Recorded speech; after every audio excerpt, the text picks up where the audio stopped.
You came. My name is John Manka, and what I'm going to do is I'm going to take you up to Glacier Bay National Park. And I bet a lot of you have dreamed about going to Alaska for a long time. Is that true? Yep. It's probably a neat place that you've been wanting to go for a long time. And one of the highlights of Alaska is Glacier Bay National Park. And most people will visit Glacier Bay by cruise ship. So it's an ideal place to be able to go through the Inside Passage, stop at Skagway, also going up here to Glacier Bay, and then maybe take a trip later on into the interior of Alaska. Whenever you come to Glacier Bay, this is a really special time, a special day for you whenever you go on in. Because you're going to be seeing 10 tidewater glaciers whenever you go in there, and you may probably see at least 10,000 animals in your day that you will spend in Glacier Bay. It is one of the crown jewels of the National Park Service. So what I'd like to do is to be able to take you on up to Glacier Bay and talk to you a little bit about what you might be able to see whenever you enter into the park and go on in. Now, Glacier Bay that you're going to see whenever you go in there on a cruise ship is not what you had seen whenever the first people who came on up to be able to enjoy this area.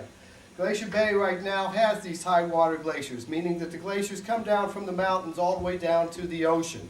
And those glaciers, whenever they come down there, the ice melts underneath the sea faster than the ice above, and that takes away the support of the glacier ice. So one of the things that you're going to be able to see is that these glaciers are active.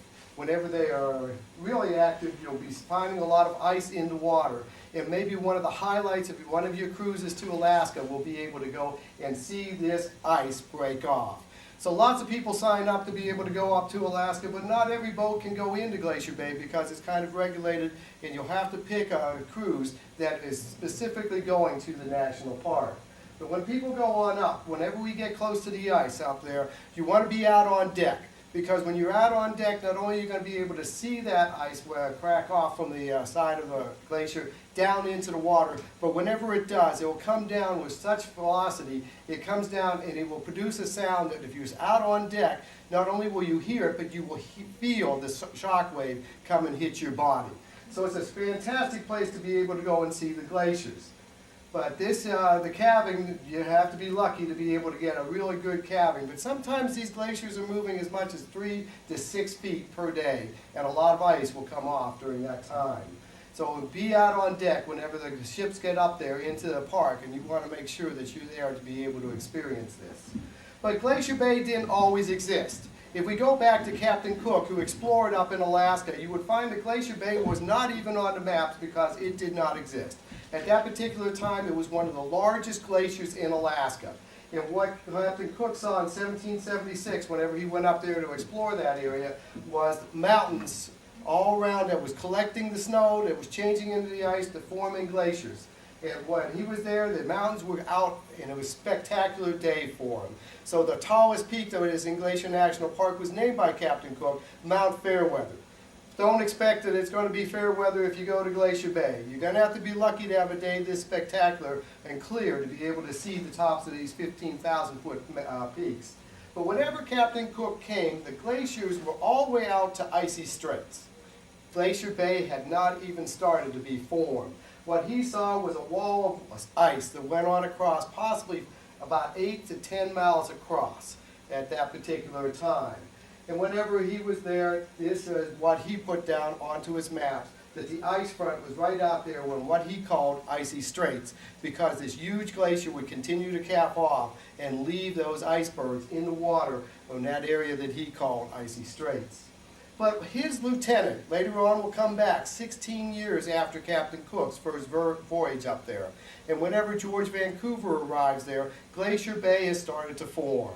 As Glacier Bay was starting to form, what was happening is that the ice that Captain Cook had seen had started to retreat.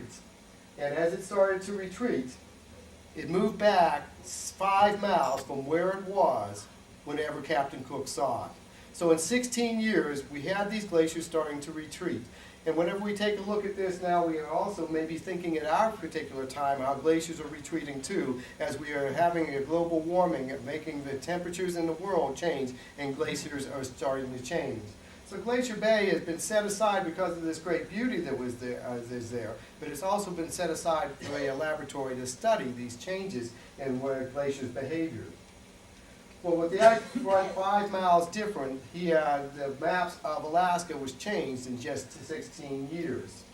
And then ice continued to retreat. And by the 1860s, you can see how far it had gone back, almost 40 miles from where it was whenever Captain Cook had been there in the 1700s.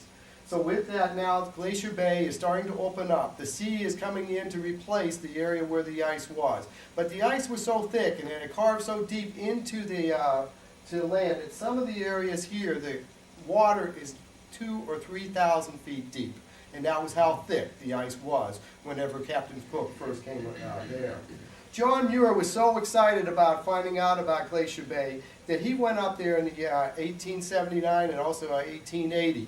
What he was doing whenever he went up there was he was trying to go up there and see what the action of glaciers and also what the new land looked like that was coming out of the ice.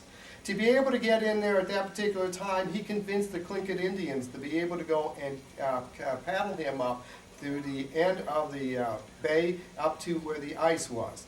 The Native Americans were quite frightened by this area. They called the calving of the ice, that ice falling off and producing those sounds, white thunder.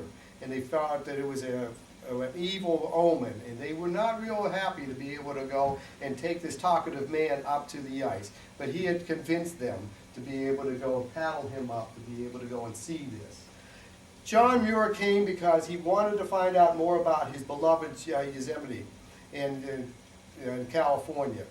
He looked at the walls of Yosemite and said that there had to be a force that was able to cut mountains in half. And he also saw that there was a lot of other evidence that was left behind, that rocks were in different places than where you would expect them to be found. And he was looking to go up to Alaska to see if the evidence that was left in Yosemite was the evidence of a glacier. And he came up here to look for the such striations where rocks had been pushed across other rocks, leaving grooves in there as the ice above those rocks ground down into smaller pieces. And whenever he got up there, he found the evidence that he was looking for. And John Muir made a number of different trips. He came back in the 1890s. Back in 1890, he built a cabin right along a glacier, or near a glacier, that will eventually carry his name. In 1892, that Muir Glacier had been even retreating more since John Muir was there in the 1879. And what they were seeing is that they were finding that this area was the most rapid retreat of a glacier that ever had been recorded. And you can see how it went from icy straits in 1878 when Captain Cook was there, all the way back now to the ice fronts of 1892, almost 50 to 60 miles back from where it was originally seen by Captain Cook. Opening up new land to be able to have plants and animals eventually come into it. John Muir was such a great writer that what he did was he publicized the Glacier Bay area so much that people wanted to come up and see it. And even back in the 1880s, people were getting on cruise ships to be able to go into Glacier Bay. They will continue to do that from 1884 to 1899. But then a huge earthquake, an 8.4 earthquake, will happen very close to Glacier Bay, and that earthquake will break off so much ice that it will clog up the whole bay for decades, and then stop the whole cruising industry back in the early 1900s. But in the early 1900s, a couple of men started to come up here. In 1916, Dr. Cooper came up. He was an ecologist, and what he wanted to do was to try to come up here and find out how this new land was getting repopulated. We had a new science that was just coming out called ecology. And with that ecology, they were working on an idea called plant succession, where you would have pioneer plants come into an area that will produce the soil that would be necessary for other plants to be able to grow. And eventually, over a long period of time, you could go from barren soil to forests. Also, there was a geologist came up here, Dr. Fields, to be able to study the glaciers. These two men saw an opportunity at Glacier Bay. The opportunity that they saw was that they could set aside this area as a national park site, to be able to have this as a laboratory for all scientists to be able to come up and study glaciology, to study geology, and also to study the ecology as this new land that was